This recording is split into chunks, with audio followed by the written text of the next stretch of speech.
Duck Doozy finally has gained a second league in the world, there's no doubt that the Championship still maintains some of the authenticity that the Premier League has lost, while still boasting an excellent standard of football, plenty of big crowds, and no dreaded VAR. What's not to like?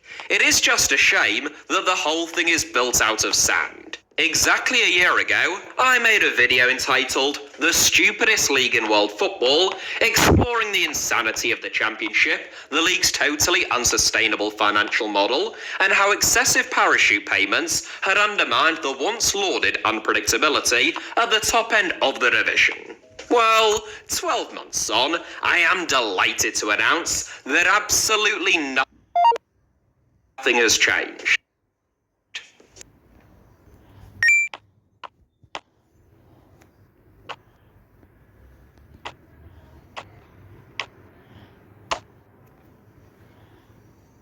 Actually, that's not quite true. It could be argued that things have gotten a little bit worse. The Championship as a whole remains technically insolvent, that is to say, the combined debt of the league's 24 clubs is greater than their combined assets. Now, I'm no Warren Buffett, but I'd say that's probably somewhat suboptimal.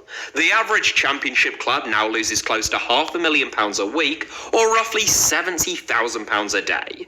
Following the last set of accounts, if it's more good news that you're after, the rolling losses of Championship clubs over the last 10 years exceeded £3 billion for the first time. In that sense, then,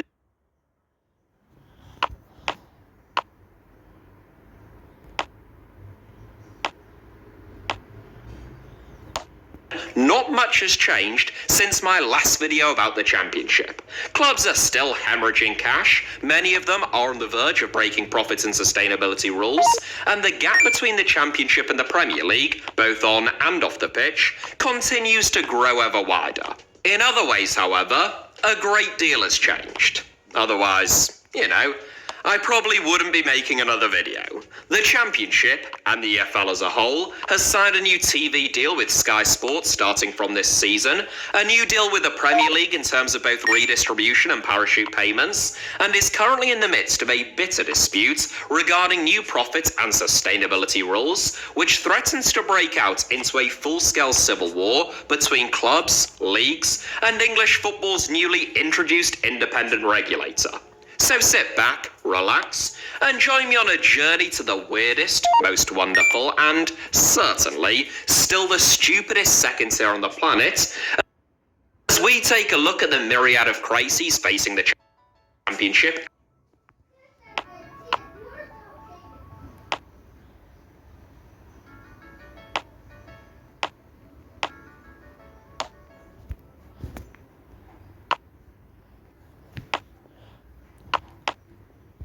And the league's 24 clubs, the uncomfortable truths that English football still refuses to even acknowledge, let alone confront, and look forward to some of the most pressing questions regarding the season ahead.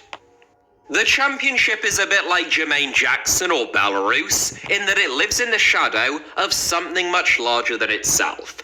In the case of the Championship, that isn't Michael Jackson or Russia, but the Premier League, the biggest and richest league in world football by a country mile, with a financial dominance that becomes greater and greater with every passing season. Premier League clubs now rake in a combined total of more than £6 billion a season in revenue.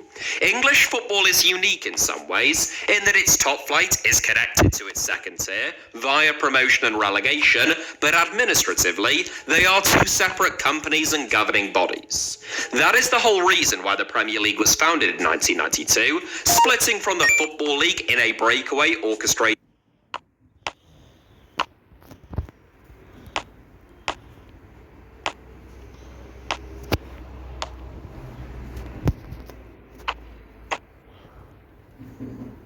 by the league's then Big Five, in cahoots with media barons, so that they could capitalise upon the increased televising of football matches.